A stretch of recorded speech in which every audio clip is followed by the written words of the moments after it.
Engraçado você falar isso, cara, de verdade. Porque, assim, na época da escola, eu lembro lá no terceiro ano de ensino médio, tinham 4 turmas, a gente era dividido com performance, né? Então tinha a turma dos Ah, alunos é? bons, aí tinha dos Uau. médios, aí tinha dos não tão menos médios, abaixo da média, e tinha os dos Os ruins, os é, ruins. Vai. dos caras que não estavam mandando bem mesmo. E na maior parte do ano eu fiquei na turma dos alunos bons. Então era a turma A, na maior parte do ano. Teve uma vez que eu caí ali dos médios. Mas teve um momento que a gente estava fazendo a prova da UERJ, era no começo do ano ainda, lá no Rio de Janeiro tem a Universidade Estadual do Rio de Janeiro, e faz 2 provas no ano. Se você faz uma e você tira uma nota ruim, você pode fazer a outra e aí você vai ter a nota maior compensando a nota ruim. Basicamente assim. Então, na primeira vez do ano, na primeira prova, um professor, no dia seguinte da prova, chegou para a turma e ele disse, bom, já que aqui é a turma dos alunos bons, eu vou fazer diferente. Eu vou falar, ó, levanta a mão quem foi que não tirou A. E A era a maior graduação que você podia tirar ali na prova. E eu não tinha tirado A. Era a primeira prova do ano. Eu falei, tô tranquilo, tirei B. Aí eu levantei a mão. E aí nisso que eu levantei a mão, eu tava na primeira carteira, né? Fiquei olhando o professor. Aí eu vi que o professor só olhou pra mim. Aí eu olhei pro lado, não tinha ninguém. Olhei pro outro, não tinha ninguém. Aí você abaixou a mão. Eu olhei pra trás. Eu só quis, assim, me afundar na minha carteira, cara. Esperançosamente perder completamente qualquer lapso de respiro pra poder sumir. E eu fui a única pessoa, mano. Na minha turma, dos alunos bons. E eu fiquei me sentindo um fracassado. Ah, Breno, mas tinham 3 turmas ali que estavam abaixo de você naquele momento. É verdade. Mas naquele momento em específico, eu estava me sentindo como o pior aluno da Terra. E então, assim, eu sempre me senti como uma pessoa que era muito dedicado, nunca brilhante, porque na minha cabeça eu sempre fui o cara que era difícil de aprender, mas eu sempre tinha mais força de vontade que a maior parte das pessoas. Tá, compensava de certa Compensava. forma. Eu tinha certeza que eu estava muito mais do que a maior parte da galera ali. Mas certeza, velho. Porque eu quase não saía, pô. Eu ficava lá estudando. E ainda assim eu não era os melhores da turma. Eu era talvez um dos bons do ano, mas nunca fui um dos melhores da turma. Então, poxa, você pergunta, o que fez você se destacar, né? Cara, de longe não foi genética, não foi aptidão. Né? Eu sempre fui muito tímido Nenhum fator na escola. natural, então. Não foi, cara. Mas onde eu sei que eu ganhava o jogo era por bruta força de vontade, brother. Cara, que Bruta força de animal vontade. você falar isso, cara. Porque assim, isso elimina uma quantidade de desculpas surpreendente. Porque é muito fácil você justificar o teu não sucesso com, pô, mas o cara lá tinha muito mais recurso. Não, cara, você vai ouvir isso demais, mano. Ó, pô, muito fácil, Breno. Pra você é muito fácil. E, cara, numa boa, eu fui muito privilegiado, pô. É lógico que eu tive muita sorte. Você escolheu onde você nasceu? Não. Você escolheu quem eram seus pais? Não. Você escolheu a época que você nasceu? Lógico Você que não. escolheu o país que você nasceu? Não. A gente não escolhe isso. Então, se a gente tem essas coisas indo a nosso favor, isso foi sorte. Sorte é aquilo que acontece pra gente sem que a gente possa fazer nada a respeito. A gente tem sorte. Faça um alto retorno sobre a sorte que lhe foi dada, então. Mas eu lembro que a maior parte das pessoas é o seguinte: ah, Breno, mas pra você é muito fácil, né? Você teve tudo isso daqui. Sim, eu tive e é absolutamente verdade. Mas você pode ter certeza, olha pra tua vida, olha pra tudo que você tem agora, você pode ter certeza, acredita no que eu tô te falando. Tem alguém que tem menos tempo que você, tem alguém que tem menos dinheiro que você, tem alguém que é menos inteligente que você e tem menos privilégio que você que tá fazendo mais que você. Então, você pode ter certeza que isso é uma verdade. Enquanto você continuar se vitimizando, você não vai sair do lugar. Você pode olhar para as pessoas que chegaram num nível que você fala, poxa, que legal, gostaria de ter isso daqui que elas têm. E se você ficar se colocando como o patinho feio, como a vítima, e não fizer nada a respeito, não vai ser papai do céu que vai colocar a mão na sua frente e falar, vai filho, agora tenha todo o sucesso do mundo. Você vai ter que levantar a bunda e trabalhar. Então, teve um dia, sabe quando a gente estava aqui antes de entrar no podcast, você falou, né, quando estava apresentando todo o conceito, você falou que tem uns momentos que você tem certeza que vai dar certo. Esse momento foi um dia pra mim, depois de 6 meses de ter começado o canal. Eu tinha acordado 4h30 da manhã, que eu fiquei 8 meses direto acordando, 4h30 da manhã, sem sair de casa, só fazendo aquilo, sem sair com os amigos, sem beber, sem viajar, só. Numa época que ninguém falava pra acordar 4h30 da manhã na internet. Não, eu falava, o Nigor, ele tinha feito um vídeo falando, por que eu acordo às 5?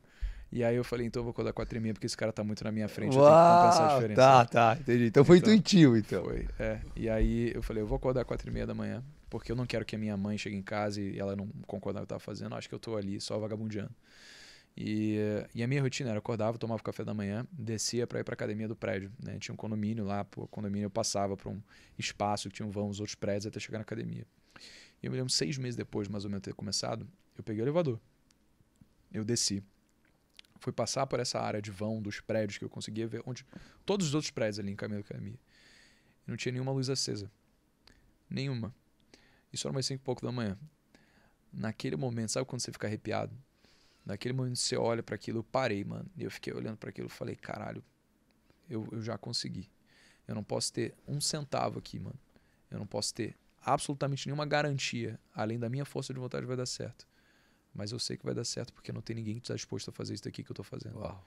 Então, naquele momento, eu sabia que se eu continuasse fazendo aquilo, o que eu queria de sonho, o carro, a casa, aquilo já era meu.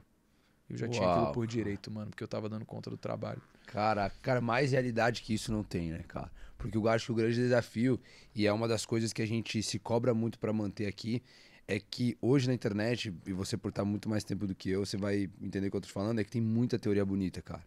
Teoria bonita é aquilo que o cara fala um monte de coisa bonita e quando você coloca em prática não funciona.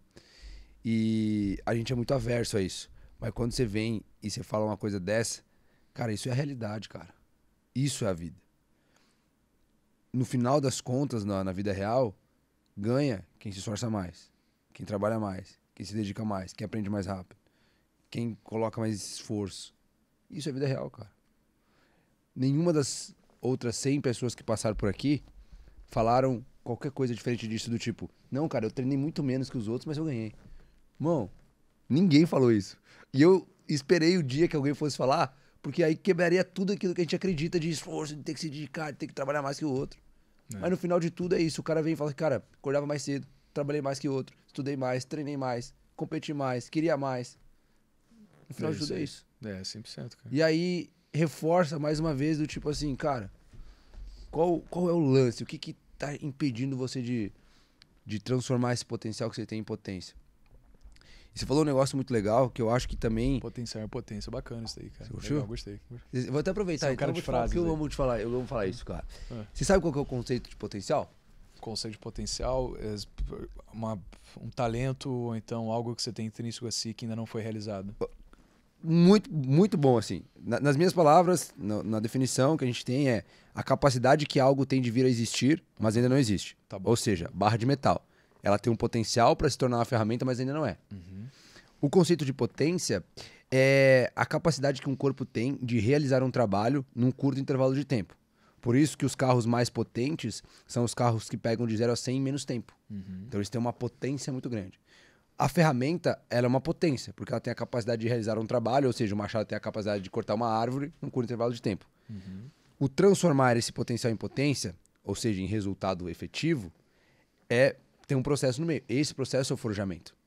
O maior desafio das pessoas hoje é transformar um potencial em potência. Eu acredito que, por uma justiça divina, todo mundo nasce com potencial em alguma coisa. Uhum. Só que por que é tão desafiador, então, algumas pessoas transformar esse potencial em potência? No estudo que a gente fez, e nas inúmeras pesquisas que a gente fez, a gente descobriu que o maior fator ou o maior vilão que impedem as pessoas de fazer essa transformação é elas não acreditarem que tem um potencial. Então, se eu chego e falo aqui pro Breno agora, Breno, eu consigo ver que você tem um potencial gigantesco para ser um cantor sertanejo muito famoso, cara. Você vai falar assim, cara, talvez o Vinícius esteja certo. Aí você vai lá, você vai estudar um pouco, você vai tentar cantar e fala assim, cara, não é que o cara lá tava certo. E aí, irmão, daqui a pouco você tá fazendo showzinho em bar já, e daqui a pouco você é o Breno Perrucho, cantor sertanejo.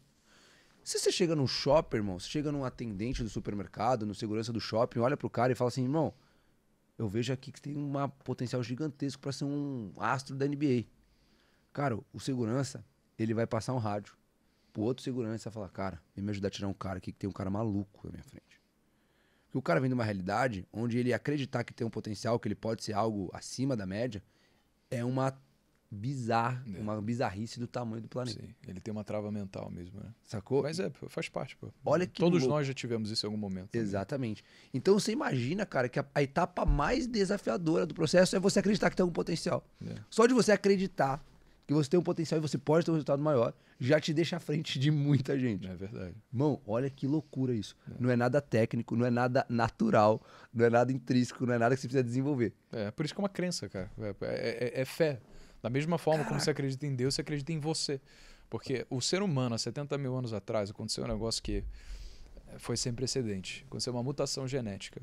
A gente conseguiu desenvolver a capacidade de imaginar. Antes, a gente pensava que nem qualquer outro animal. A gente lidava com a realidade na nossa frente como era imediata, mas a partir do momento que a gente conseguiu imaginar, a gente conseguiu criar mitos, a gente conseguiu amar, a gente conseguiu criar leis, justiça, dinheiro e se organizar. E tudo que foi construído na sociedade a partir daquele momento foi por conta das crenças e das histórias que a gente nos contou. Toda a nossa sociedade é baseada em crenças. Uma empresa, ela só existe dentro do pensamento coletivo. Você pode pegar todo mundo do Forjando Resultados e tirar todo mundo, cara. E se você substituir as pessoas por outras pessoas, a empresa vai continuar existindo. É só ter pessoas para fazer as mesmas funções que eles estavam fazendo. Pega a Apple. Se você tirar todo mundo da Apple hoje e substitui de tudo de novo, ela vai continuar existindo? Vai. Apesar de ser pessoas completamente diferentes. Por quê? Ela existe no coletivo humano. Então, se o coletivo humano, o pensamento é tão forte a ponto de fazer com que os fundamentos que conseguem construir a nossa sociedade e fazer com que ela viva vieram desde lá de trás, por que a gente não pode escolher quais são as crenças que vão empoderar a gente? A gente escolhe se a gente vai dizer que dinheiro é a raiz de todo mal. Não, melhor, né, na Bíblia acho que tem que o amor é o dinheiro, a raiz de todo mal. Brother, eu penso assim, amar algo é você entender e conhecer as suas origens. E a origem do dinheiro é a coisa mais linda que já existiu. Porque se você tem uma capacidade e você produz algo pelo seu trabalho, e eu tenho uma capacidade e eu produzo algo pelo meu trabalho, dinheiro é o que permita com que eu possa trocar o esforço do meu trabalho pelo seu. Homens de bem, honestos, capazes, trabalhando pelos seus próprios interesses, estão gerando bem para o outro, simplesmente porque existe dinheiro para intermediar essa troca. Então eu penso, é ruim acumular dinheiro? Isso é uma crença. Não quer dizer que é bom ou é ruim. Dinheiro não pensa, dinheiro não age, dinheiro não fala, dinheiro não opina. Dinheiro só é. Dinheiro é um instrumento. Mas se você pensa que dinheiro é bom para você, isso é algo que te ajuda a ter mais dinheiro. Por que você vai pensar o contrário? Você pode escolher o que você vai pensar. Usufrua dessa mutação genética que aconteceu no seu córtex pré-frontal há 70 mil anos atrás e fala, eu vou escolher as crenças que permitem com que a minha vida seja mais próspera. Porque a crença ela não é verdade inerente. Não existe um estudo científico que vai dizer que lei da atração realmente acontece.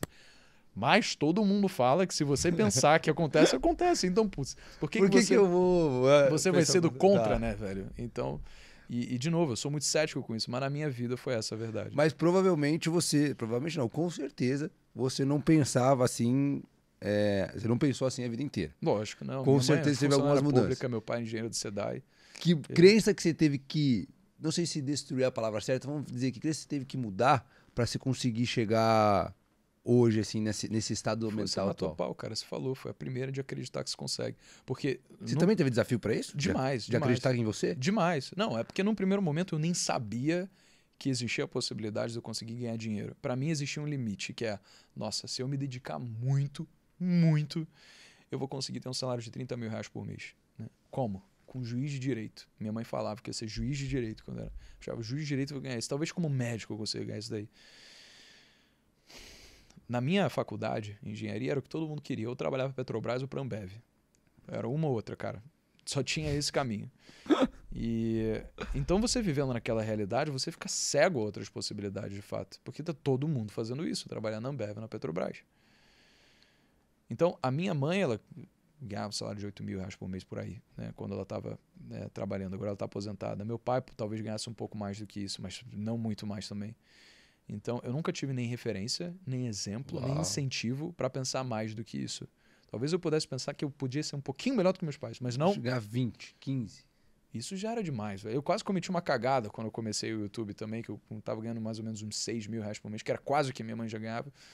E eu tive uma oferta para vender 100%, quer dizer, na verdade 80% do canal por R$0 para ganhar um salário de 15 mil por mês. E eu aceitei. Você aceitou? Aceitei, porque eu estava ganhando 6 naquela época, só que eu não assinei o contrato. Eu aceitei, fui no boca a boca, comecei a pagar essa empresa pelo Google AdSense, até chegar um mês em que o Google AdSense foi de 30 mil. E na época eu ganhava esses 6. Só que foi tudo para essa empresa, não ficou nada para mim. E aí eu falei, cara, não dá. Não dá para continuar aqui. E aí quando chegou o contrato eu não consegui assinar. Falei que era uma decisão insensata demais, imatura demais, para alguém que ainda era muito ingênuo e inexperiente. E olha como é louco, né? Porque você não tinha nem nem a perspectiva que você poderia ganhar muito mais do que isso. Não tinha. Pra aceitar uma proposta dessa, tipo assim, nossa, cara, nunca vou ganhar mais que Salário isso, de né? engenheiro formado, muito mais que engenheiro formado. Muito mais, 15 porque mil reais por eu mês. não conheço ninguém da minha faculdade, tipo assim, pouquíssimas pessoas Ganhando que mais saíram... do que minha mãe, do que meu pai, jamais ganharam na vida com 22 anos na época, pô. Quando que isso ia acontecer? Eu falei, pra mim tá muito bom. Enfim, e aí depois eu fui descobrindo que aquilo era, na verdade, um dos piores acordos que eu poderia fazer na vida. Uau, realmente, Eu né? sou-